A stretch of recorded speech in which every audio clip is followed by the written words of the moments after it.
Welcome back, y'all, to the Crafted to Thrive podcast. I am so excited to invite our guest, Cinthia, on the show. She is amazing. She is a chronic illness warrior as well as SEO maven. One of the most fun, fluid conversations I got to have has been with Cinthia. We have stayed in contact with each other over the course of months at this point. But what I love about this episode that you guys are going to get to hear is how we can choose to create a business model that works for us being chronic illness warriors that have businesses. And what we talk about in this show, she and I talk about some of the fears, some of the mindset drama around money and talking about our offers and feeling more confident in what it is that we do.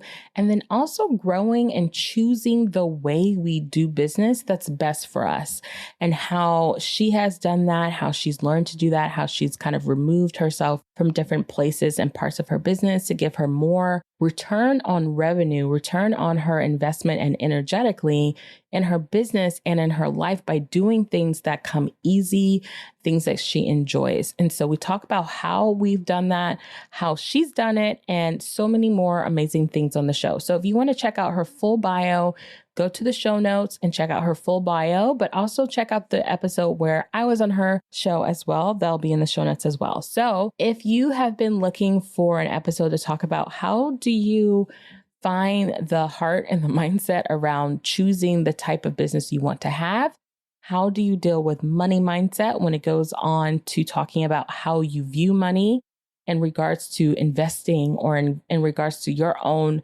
offers, this is the episode for you. So stay tuned. Welcome to Crafted to Thrive, the globally ranked podcast for entrepreneurs living with chronic illness. I'm your host, Nikita Williams, and after being diagnosed with multiple chronic illnesses myself, I figured out the surprisingly simple missing links to growing a profitable business without compromising my health. Since then, I've helped dozens of women just like you learn how to do the same. If you're ready to own your story and create a thriving business that aligns with your health and well-being, you're in the right place. Together, we're shifting the narrative of what's possible for entrepreneurs with chronic illness. This is Crafted to Thrive.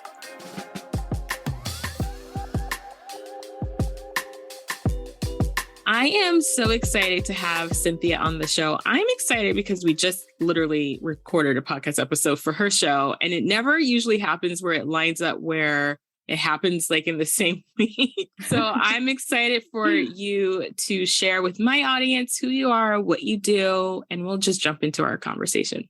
Yeah. So my name's Cinthia Pacheco. I'm an SEO expert. I founded Digital Bloom IQ, and I specialize in health and wellness SEO, so search marketing. And our mission is to heal more of the world by helping our clients get found in Google. So that's what I do. I'm also a mom, dog mom, human mom. And I'm Argentine Canadian, and a little fun fact there. But yeah, I'm excited for the show. Yeah, I love your show. I think it's so important. So I'm excited to get into it.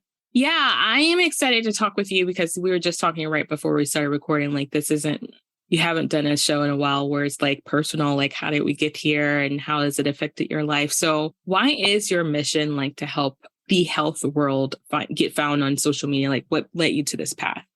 Yeah. So with a lot of this stuff is just like I've had my own personal experience. So I have chronic illness, polycystic ovarian syndrome. I've had just different journeys around mental health. We can get into that. And I found the internet really helpful, right? Like, especially with something like PCOS, for a woman, it can be a very shame-provoking type of chronic illness because it changes how you view your body. And it's hard to talk to maybe your family or people around you about it. And so when you find these resources online and you find medical professionals, holistic professionals who are passionate about it, and then other, people who are also doing what you're doing and going through it, it just changes how you view yourself. And so for us at Digital Bloom IQ, helping our clients get found is so important. And I feel like a lot of health and wellness people just they feel like they can't market themselves. They struggle with their own marketing and they struggle with doing SEO because it can feel very techy. So that's our kind of like the story, a little bit of the story behind the mission. Yeah, I think what you said, because there's so much information, right? Like on Google, if you put that in, like, yes. And I can almost like, I feel like when I put things in, even for myself, usually a health coach doesn't pop up first. It's like all of these other things, right? And especially if I'm looking more locationally, like for someone who is a specialist in that, it definitely, and back in 2017, when I was diagnosed with endometriosis, that was like, what is that? Like on the internet, what is that? Like, what is that? Have you experienced like with your own personal journey of like managing with, PCOS, has your mental health been more affected because of like that journey, drama journey, I like to call it? Yeah. I mean, I remember in university going to the library and looking for books on PCOS. Like I've been always obsessed with taking control or taking ownership of my own health, especially for those of us who have chronic illness. It's not like you're just healed, right? And that's so hard to accept, that this is just something that you're for your life is just part of your life. So part of the mindset and the mental health, like you mentioned, is accepting like this is part of your organism, part of your body, part of your mind. And once you accept that and you almost embrace it, it actually kind of becomes easier in many ways, because you can take ownership of the lifestyle changes that are really kind of permanent, right? Going forward or adapt. So I absolutely feel like, I mean, PCOS and endometriosis have a lot to do with mental health because it impacts our hormones. And so our hormones are connected with our emotions. And if you don't know that, right, if you don't have someone who's helping you understand that, you think you're going crazy, you think, but it's literally a hormonal thing. And so you could go see the best therapist in the world, but if you're not also working on balancing your hormones, then you're not going to be able to complement that mental health side. So yeah, it's a little bit can turn into a vicious cycle if you're not really careful about how you're taking care of yourself, and just like educating yourself of what your body needs. Yeah. What are some of the things for you when you decided to like start this SEO, digital marketing agency kind of deal? Like, were you doing something else before that? Or was this kind of like a thing you kind of fell into? Like, what made you decide to come and go down this lane, especially in SEO? Like, of all the digital marketing, y'all, like all the digital marketing, like even when I dabbled in digital marketing, somebody was like, you should do SEO. I was like, nope, no, I shouldn't, because that is a whole nother beast. It takes a very special brain for it. So why SEO? Like, why was this business the vehicle for you to find more freedom in your lifestyle? Yeah. So starting my business, I was coming off of a corporate job that was very stressful, long hours. And so that definitely was impacting my health. And I had a friend who had started to dabble in copywriting for smaller businesses. And she kind of opened up this like entrepreneurial women entrepreneur world. I was like fascinated because the women who I found there and I was talking to, they were just kind of living a completely different life, to be honest. And I could definitely see how that would, I was interested in the impact. I was interested in kind of being part of that world, but I could also see how from a health perspective, choosing your own hours, being able to travel and, work a little bit or just randomly take time off. Right. And like, just not like literally work less hours and have no limit in terms of financial reward and all that. That was very, very attractive. So that's kind of how I got started. I actually didn't start with SEO. My corporate job was web analytics. And so I started on the small business landscape doing Google Analytics analysis, reporting and setup. But I quickly, it took a few years.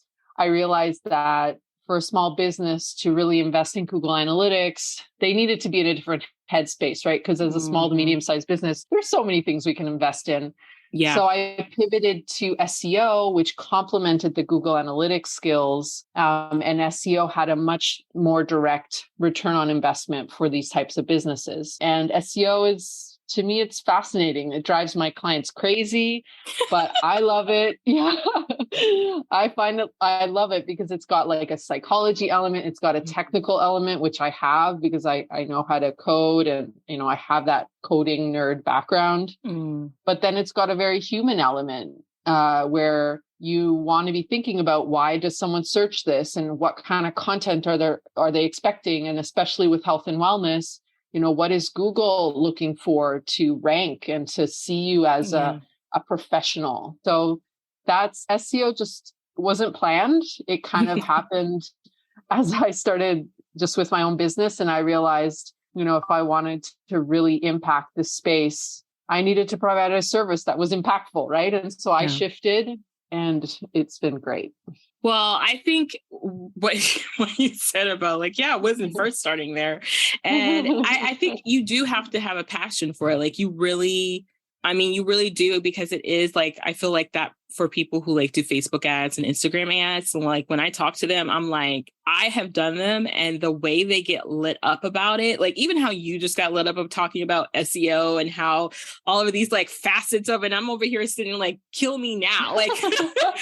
Please don't make me have to try to figure that, right? Don't make me do it. But that's probably exactly why you're so good at it. And also why it feels easy in the sense of you could do it at your flow of however you want to do it. How important do you think it is for especially those living with chronic illness to decide on a business model and a product or service that really actually is exciting for them? Yeah. And I want to be clear, there are parts of SEO that feel very heavy to me. And that's why I have a team.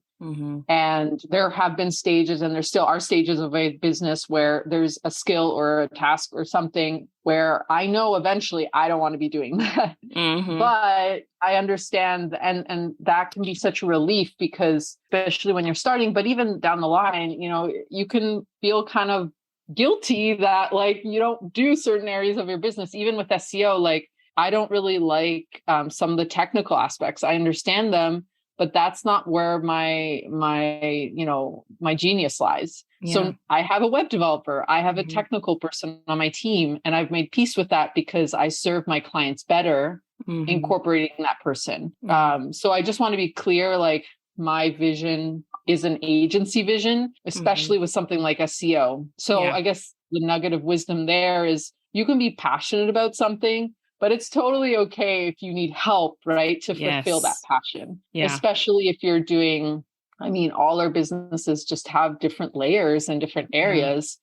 And it could even be for me, I love speaking on podcasts, and I love public speaking. And so more and more, I'm actually trying to move away from the client execution side of the business as well. And that can bring up fears too, because it's well, I'm not actually doing SEO, but I'm still an SEO expert. How does that work? Yeah. So anyway, that's important because that can easily lead to burnout. You're trying to do all the things, you're trying to have all your hands in all the cookie jars, and you're not helping your clients, right? Yeah. I really love that you said that. And I'm glad, because that's kind of where I was going to come back around to, because I was recording another episode yesterday with someone else, and I feel this industry of entrepreneurship, we have to start normalizing you can have a passion and enjoy something, but there's also the parts of it that you're not going to enjoy, and that you can't wait to the day you can have a team member or someone do it for you while still delivering on the things that you really enjoy in your business. So I really appreciate you saying that, because I really think, and you let me know, I feel people, when we start entrepreneurship, all we see, especially a lot of times on social media and even sometimes on podcast episodes, where it's all of these glitz and glam and everything's wonderful and unicorns and blessings all around. And you're yeah, but I've been doing this and feeling I'm clawing my way. And it's can we be real for a second? Yeah. And I know, I know my clients, I know what needs to get done. At this stage, I'm transitioning to more of the team. So maybe someone listening is in that right now, or they're getting ready, or they're, past it. I know everything that needs to happen. So if an email doesn't go out, or there's a client deliverable, I will stay up and I will do it. I trust myself enough to do that. But I'm leaning more and more into the systems and processes so that I can trust my team, right? And I can trust them to resolve the problems. And I can also lean into what I'm like meant to do at this point, or what I feel the most lit up by, right? And at the end of the day, I see how me doing that ends up, we provide a better service, our clients are happy, things go faster, things grow faster, but it can be hard to let go. It's like your little baby, and Yeah.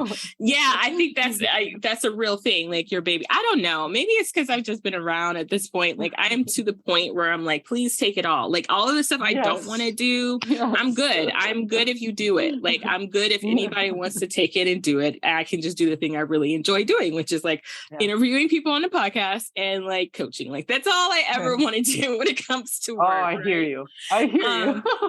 So like Cinthia, like what has been some fears? Because you've been doing this for a while. So what has been some like beginning fears? You know how they always say new level, new devil. Like what was the first inklings of fears? And then like as you're growing, and I think you've kind of hit on it, but how have other fears like transformed to being something you never thought or didn't even think it was going to be?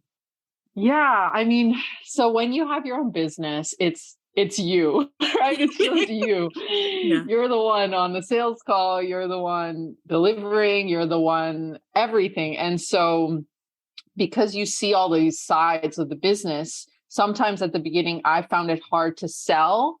And then also like just really value that selling, right? Because being a salesperson is different than the person who executes, right? Just like mentally. So just the mindset of valuing my own skills right from the beginning. And this, I would say for everybody, like you already have something to deliver, to give. You don't need to wait, right? Even if you're a coach, I feel like you can start charging, from the beginning. I don't know if that's controversial, but we're going to come back to that in a second, but yes. Like, don't wait. Like so many people are waiting with their certifications, blah, blah, blah. It's like, no, like you have something to give now, start charging now, whatever kind of feels, you have to find that line of like, this is slightly uncomfortable and also slightly exciting for me to like receive this number.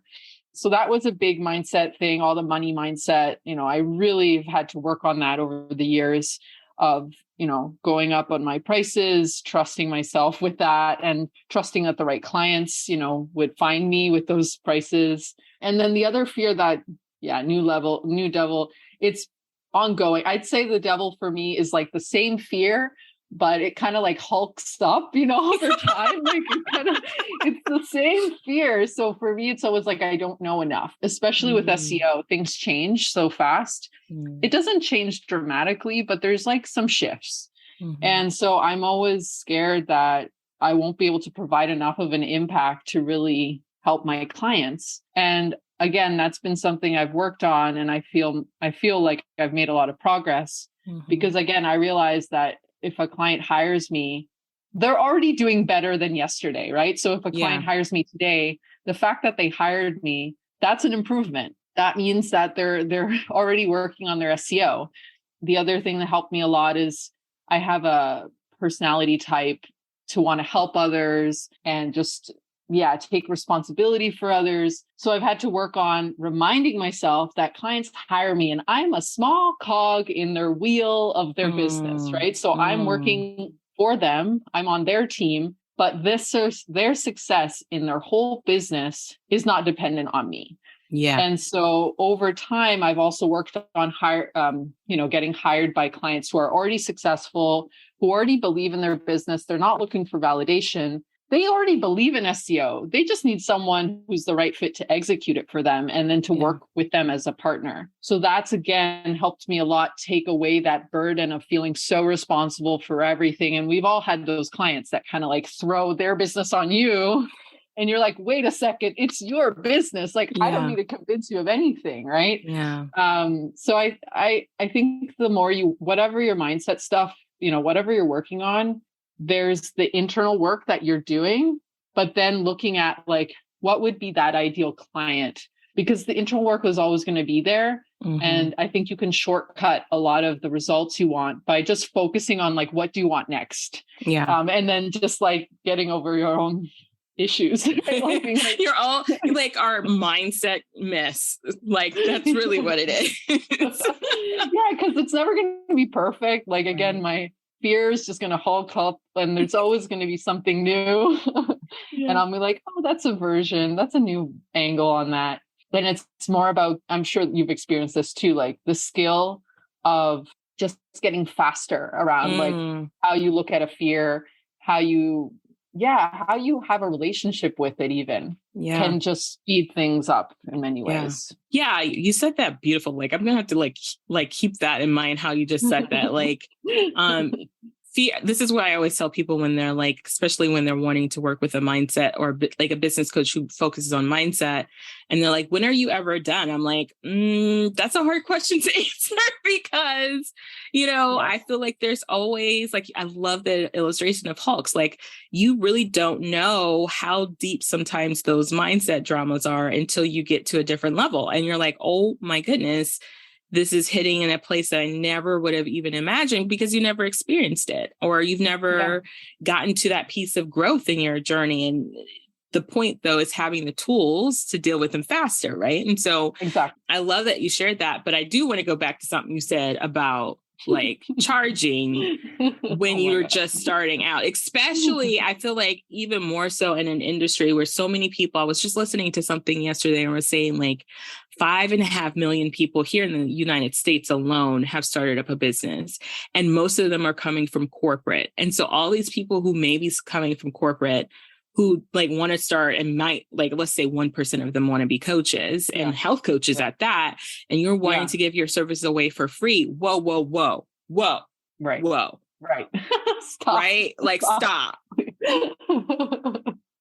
So I love to hear your take on that. Oh, yeah. Cynthia's face. It's just so frustrating because it's not even thinking about this as a concept. I know I was just thinking of women in my life. This for me is a woman issue, a women issue. 100%. Yeah. The women in my life who have so many gifts, they're so talented. They do their work so well. They've got the biggest hearts ever. And they don't know how to value their gifts. And they struggle with that part of charging, right? And to not even the selling, just like putting a price tag on it, right? Because the selling is like a whole other conversation, right? But just like valuing this, like I have this friend, just to give an example, who, she's just amazing at organizing things. And, we have just like a big mess in our kitchen, like stuff piled. And, those people who just know how to like put the dish that you use often in like the corner, blah, blah, blah. And it's the stuff I hate doing. So I'm like, okay, I'll pay you, like come to my house an afternoon. I know this is like a very not like businessy example, but like just like those simple things where it's like she could charge me, it could be great. And like I would love to pay her, but there's so much there. So I would say my advice is, one thing that's helped me a lot is to think about this as if you're talking to a friend and seeing her gifts, because for some reason it's so much easier sometimes to see the other person's gifts and to see like how fabulous they are. And so sometimes when you start to like look at yourself in that way, and even like might sound kind of cheesy, but like writing like kind of like a letter to yourself or like trying to like stimulate that, like, okay, how can I have a conversation with myself about this? Can help you see, oh, like I could charge, a little bit for this or something symbolic, right? But this is so important because when you start charging for your work and there's a money exchange, the transformation, if we're talking about coaches, but any type of service is immediate, right? Yes. So you pay someone, we've all had that experience. We immediately feel that change, right? We immediately feel like something has changed in our life because money is energy. So there's so much work to do in that area, just like money mindset. And I've had my own journey with that. But I would say, like just sometimes it helps to look at other people who are doing what you want to do, like compare, but in a positive way of like, okay, she's charging this. Why don't I charge? Like, I wouldn't say that should be a long-term strategy, but we're human, right? So sometimes when you see someone else who's like living that dream or getting started, it can be helpful to be like, okay, if she can do it, why not me? Right? Like, why not me? Yeah. Cinthia, for you, you said like if you were to name like one, I feel like you're kind of beating around the bush, but I'm going to try to see if I get called out. Love it. Love it. Like when you're like you've been working on that's something you've had to work on, specifically money mindset. But what is the specificness of the money mindset? Because here's what I think. We talk a lot about money mindset often. Like I hear it all the time, but nobody really talks about like the thing, like the specific thing. Like, so like for me, even when I talk about money mindset, my thing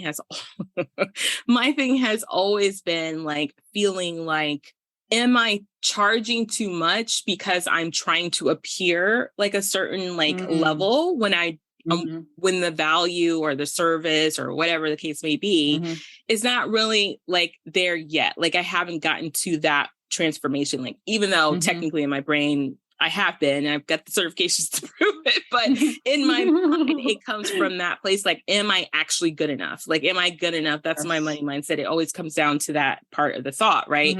And so I hear people talk about money mindset, but I don't hear people like go down to like, but really, what is the thought behind you're not charging? What's the thought you're not charging enough? Like, yeah. It's tangled.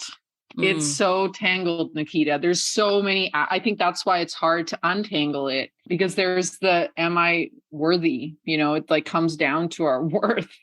But then there's also this thought of like, I'm ungrateful. You know, there's a lot of like this goodness sort of thing of like, I'm ungrateful, or like, I'm not a good person if I charge, you know, if I'm expensive, you know, if I'm like a nice brand, like a Starbucks or whatever, like if I'm charging over the standard, you know, I'm being, you know, bad. And then I think for me, and again, for me, this is a lot of women, we're very community focused, you know, we're family focused in many cases. So we worry about what other people will think, what will they say, what will they, you know, even the people who are so supportive of us, who want the best for us, who, you know, our partners, our families, our moms, our dads, whatever, those end up being like our worst enemies in many cases, like, because they don't mean it. Like they just don't mean it, but they don't know what I've had to focus on. You know how like the horses, they put like the race horses, they put the blinders on. Yeah. That's what I've had to do with the most loving, the most caring people in my life. I've had to do that because they don't see my potential. That's not their responsibility. They see my potential. They have their vision, right? Because they care and they want me to be successful. But the person who's responsible for really reaching there and getting to that, or whatever that vision is, it's me. And sometimes to get to that, you need to put the blinders on. You need to absolutely ignore, you know, whatever you need to do, like put the headset on, get out of the house, like follow women, follow people who are doing it, who are like, you know, gonna really tell you and say the things that are going to help you, and just ignore everything else, because no one knows your potential but you. And it can just be hard because we think like others think they're supporting us and we think they're supporting us. But sometimes there can be some holding back, especially with money, because it's tangled. Like there's so many emotions. There's so much, you know, not to get cliche, but like society, you know, movies, all the things, it's all kind of against us, unfortunately.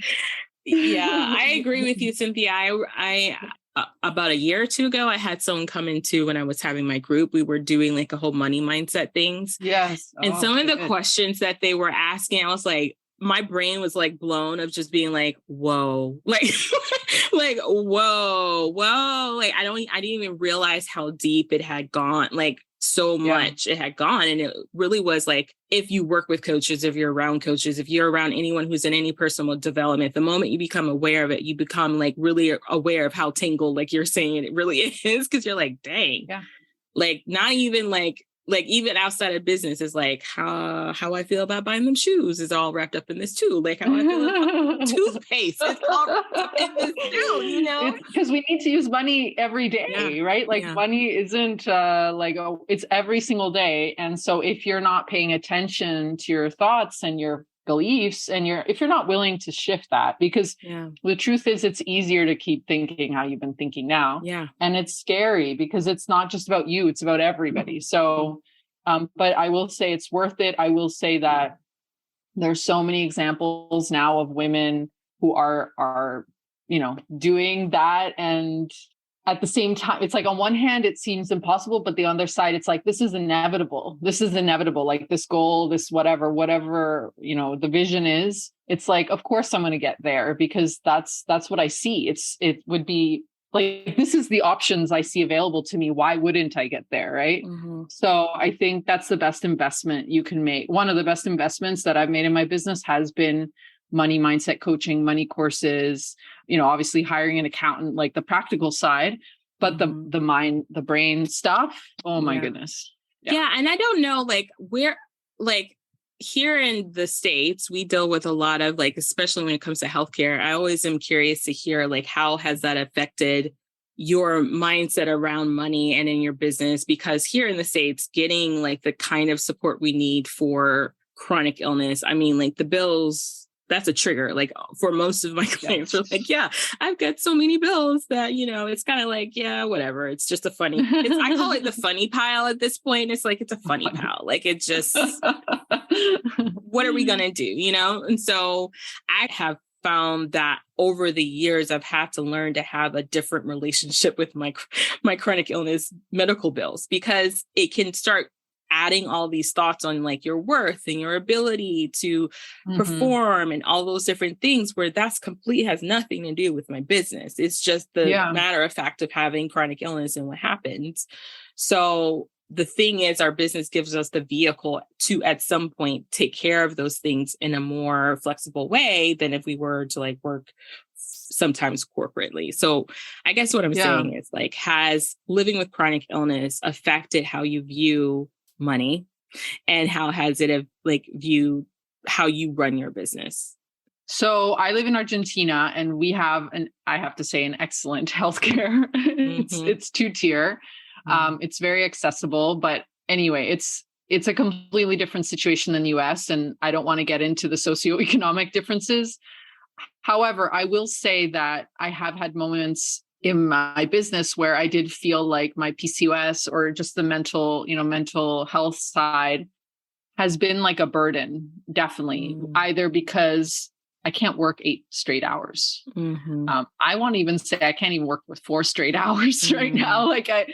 My eyeballs, so I've changed my perspective of no, that's actually normal for me. I used to be shamed. I felt shamed. Oh, I should be able to work 40-hour weeks or whatever. Yeah. It's no, this is normal for me. Let's not even compare what the human standard, whatever, because that could also be a whole conversation of what is the actual, but then it's well, what if we just focus on Cinthia? What if I just worked less and made more money, and that was actually more productive, more effective, more impactful?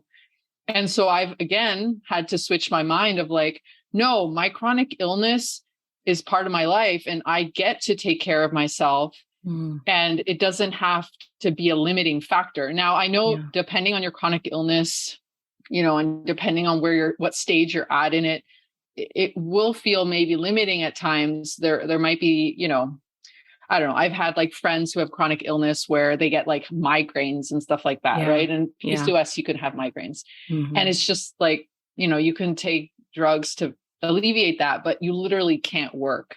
Yeah. How can you design your business so that you could take those days off? Or again, instead of seeing it as a limiting thing, seeing it as this is the reality I'm creating, right? And this is how I'm healing myself. And the other thing I want to mention, that's not really chronic illness, but it's kind of related. So I've always struggled with numbers, and I think I've got some sort of dyslexia. I've never gotten tested or anything. So that's not chronic illness, but I just struggle with numbers in general. And for a long time, I just made it mean, oh, I must be bad at numbers. I must be silly, stupid, whatever. And at the same time, I love data. I love analytics. I love looking at that.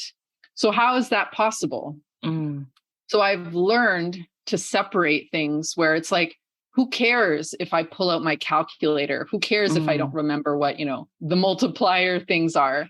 I'm not an accountant. I don't want to be an accountant. Yeah. So I think there's also skills, like we kind of talked about at the beginning. If you have a skill in your business that you're struggling with because of your chronic illness or because of whatever, you get to eventually hand that off. And in the meantime, if you're not there yet, you just get to either ask for help, take it slow, make a coffee or a tea. Like when I do, because I still do my bookkeeping, hoping to hand that off very soon. I just make it like a ritual. And I've actually gotten better at it. I'm still super slow and I still make mistakes sometimes. But I've now it's kind of like a rite of passage. And I'm like, man, look at how much I've learned. And I feel so intimate with my numbers now. I still use my calculator all the time, but I've just found systems and structures to help me with that area. And so it's not a limiting factor at all, because again, I don't need to do everything to be successful. I just need to do the right things. I just got goosebumps. Love it. I just, oh my gosh, I wish not everyone, that's the epitome of what I want women to do when they work with me, to get to that point of where they're this looks like a limit, but it's actually, it doesn't have to be. It just means when you said I tell my husband all the time, we talk about this kind of stuff. I'm like, well, what if you didn't have to, but you get to, just making that shift from I have to I get to is a complete different mind thing. It's a completely different feeling. Right. And so to say oh, I get to be intimate with my numbers, or I get to, for me, it's been email. I'm very much of a communicator, and my brain, when I start to type or write something, my brain goes way faster than I'm able to write or anything. And I do have a little dyslexia too with letters. So for me, it is it used to be this thing, I'm horrible at a writer. I'm just a horrible writer. But in school, I did great in language arts and writing. And I'm like, when did I develop this narrative, right, that I'm just so horrible at this one thing, when it was just that's where it became, wherever that came from, was probably when someone said something about it and called me out for it. And now I have this feeling about it, right? And now I've learned, over the last 2 years, I've been working on that too. I don't enjoy writing, but I actually enjoy it more when I put on a great playlist and I have my tea and, I'm taking my time. So I love that you shared that too about you and your numbers, making this thing that feels limited accessible and you get to it, just changes the conversation in your mind completely. That was amazing. I think you have to identify the tasks. My bookkeeping has to happen one way or another, right? So I get to choose. Do I want to hire someone? Do I want to put this on a credit card? Do I want to do this for myself? And at this point, I look forward to it, but I know when I hand this off to a bookkeeper, I'm going to be so happy as well. So it's those two parallel universes get to exist. And I mean, even with the SEO, like you said, you don't like writing. I struggle with, I like writing. It's complicated. So what I've done in the past, and this has worked with me worked, is that I'll record episodes and then I have a tool like Otter, for example, that will transcribe it. And then I've had a copywriter take that and make it a blog post. And then I'm the one who puts the cherry on top, goes in and does that final editing. That I love doing. And I'm an SEO expert. So it's some of you are oh, that's not real. It's it doesn't matter. I don't need to like everything. Right? Why would I like everything? Right. And I wouldn't my time is best spent in other ways. And how I guide myself with that is where do I get my energy back? Right. Yes. That's your guiding factor. If I feel drained after something, that goes on the list of things I'm going to hand off. If I feel re-energized, that goes on the list, and that list will change over time. Yes. So it's something you just have to be always looking at and paying attention to. Yeah. I love that so much. So let's shift gears a little bit. Let's talk about SEO for a second. For all of those folks out there who are, let's say they're service-based entrepreneurs, what is one of the most important aspects, if they want to use SEO in their business to help them grow, that they should start looking or paying attention to right now? Yeah. So I would say understanding the foundations around keyword research and how keywords work. So keywords are phrases or, words and phrases that we are trying to rank for in Google. Something like anxiety, OCD, and anxiety, for example. So there's someone who's ranking for that right now. And so understanding the concept of how to use that phrase, OCD and anxiety, in your blog, in your website, so that you start appearing for that. So understanding that foundation is a great place to get started, because once you understand that, that's one area of SEO you can, again, decide, do I want to hand this off? Is there a process that I could already integrate with this information? Like, do I have a VA who's writing social media posts?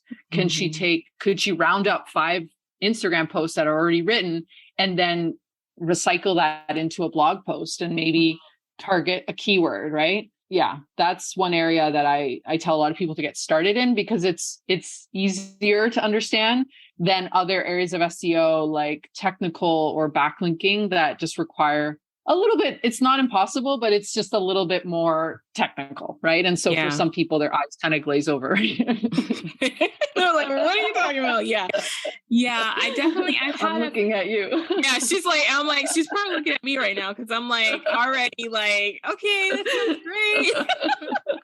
I mean, I do think it's really important. I have a client. She's actually based in Tampa, and she is a destination wedding photographer, and she has a marketing background in like SEO, and she does that like in her, like, as she calls her, the job that pays for her dream job, which is wedding destination photography. Right.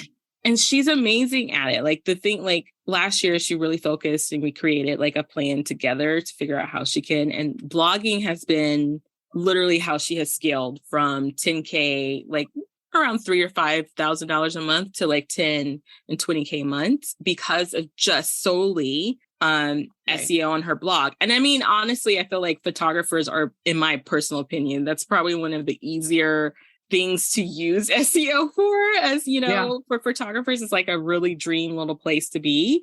But I definitely understand, like, she always explains to me about the keywords and how they're important. And I'm just listening to her. I'm like, yeah, it's so great. That's wonderful. I'm so glad you're doing this. I'm like, okay, so let's talk about some mindset. Like, let's talk about some social media. Like, it's just like not, but I have seen the power of it, definitely. Yeah. And for chronic illness, like we talked about this on our episode, is like, if you look at other marketing options like Instagram and social media, it just requires a different rhythm. It's not good or bad. It's just different. And so, if you have a chronic illness where you do have like mood swings, or you just have cycles of like, you can't work, something like complementing your social media strategy to something like SEO can be really nice, because you can still have leads come in. You can still have sales come in. If you have like a funnel or something like that, you can kind of be making money consistently, just have like that base income every month that are coming from people who are already searching for what you want on Google. So that's one of the reasons also why SEO has, how you feel like your job chooses you. Like, I feel like that, like I chose SEO, but it chose me too, because I'm on my own journey of my own SEO of like, how can I just automate this? And I'm not saying it doesn't require any effort, like that doesn't exist, but just like this thought of like, okay, I've set something up, and then I kind of let it simmer for 3 to 6 months. And those sales are just kind of coming in, and then I'm tweaking it, and I'm growing it, and I'm like playing around with different things. So it can be fun for that. I wanted to ask this question because I thought about this when we were talking in our chat, and I was like, have you found, like, for SEO, does podcasting support SEO in a way that is, how would someone go about incorporating SEO with their podcasts? Yeah. So having show notes on your website just sounds very basic, but I know a lot of you listening don't do that. And I didn't do that. Like, I have a whole set of podcast episodes that don't have show notes. Don't tell anybody. I am going back and like updating them. Yeah. But just doing that, there you've got your blog. Like, you've got your consistent blogging. If you're doing weekly, monthly, quarterly, well, not quarterly. Well, I mean, you could, but like bi-weekly, let's say, even daily. I don't know. There's podcasts like that. If you've got show notes going out that are thoughtful, right? So it's tough, because I think for a lot of people, and I have this happen to me too, there's like, you can do show notes that take a long time, or you can do show notes that are kind of more shorter. So find your sweet spot for whatever you can invest in right now, whether it is transcribing, having a VA, like have like, bullet list of talking points. If you can ideally make the podcast its own blog, that would be pretty cool. You can, again, have a VA look at a transcription and then make it more like a blog format. There's so many things you can do in terms of tactical SEO, but it absolutely goes in hand, because once you have a podcast episode, you've got like the prime material, and then you can kind of mold it and make it just something that's more SEO friendly. Yeah, I love that. I love that. So tell us something that you're most excited about coming up in your business, or something happening in your life that you have coming up soon. I'll start with the life first. I'm getting on a plane in less than a month. Ooh. I'm so excited. Actually, yeah, I haven't been on a plane for like over 2 years. So girl, me neither. We're going on a plane next weekend too. And I'm like, I don't know how I'm going to feel. It's like, what is happening? Yeah. It's exciting, right? Oh, geez. Just like that feeling. Anyway, yeah. For those of you who like to travel, you just know when you're like getting in the airport, just kind of like feels like so that's life exciting stuff. And then business wise, yeah, I'm really excited. I actually have an SEO course, and I'm making a bunch of changes to it. I'm re-recording some of the episodes. I'm so podcast brain. Yeah, some of the trainings. And yeah, I've been having a lot. For those of you who have courses, it can just be hard sometimes to get that student engagement. And I've been working on my mindset of just showing up as in like, there's 100 people watching me, right? Or, whatever number feels grand to you. So that's been an upgrade for me to like that mindset of like, I'm recording this. Maybe there's like no one watching, but I feel like there's 100 people watching. And so how you show up and how you deliver and how you give value is completely different. And so anyway, so I'm excited about that SEO course, because it's a great resource for a lot of people who want to learn the basics of SEO without getting super technical, or, they just want their VA to learn. And so they like, here, VA. Go do this. Yeah.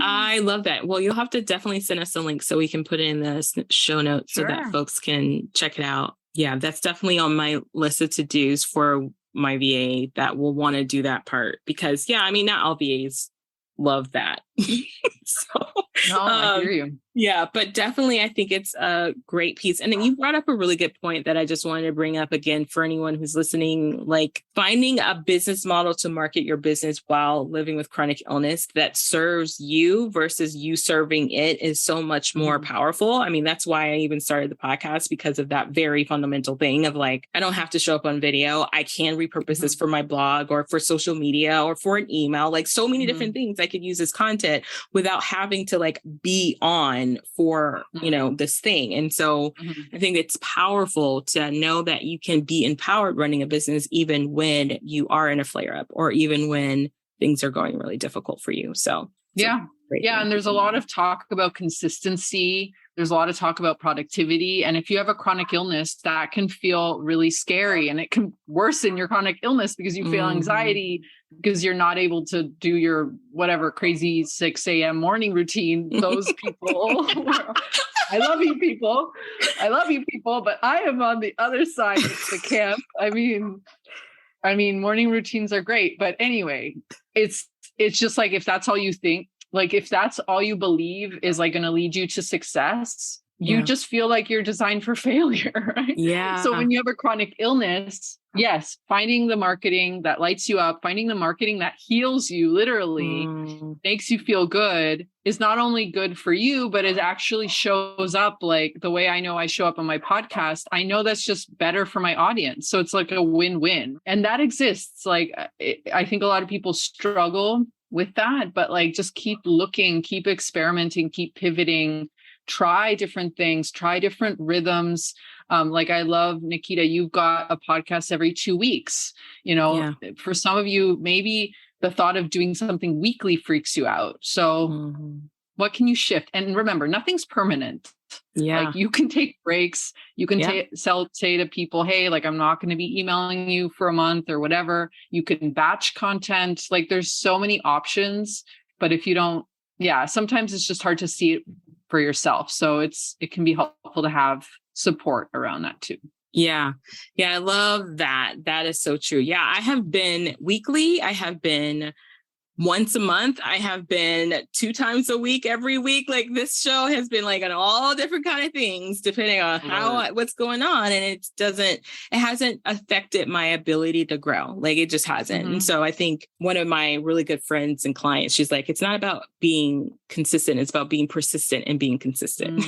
And I love that. Yeah. Right. It's so good. So anyway, how can everyone find you so they can check you out? Obviously we'll have it in the show notes, but let us know.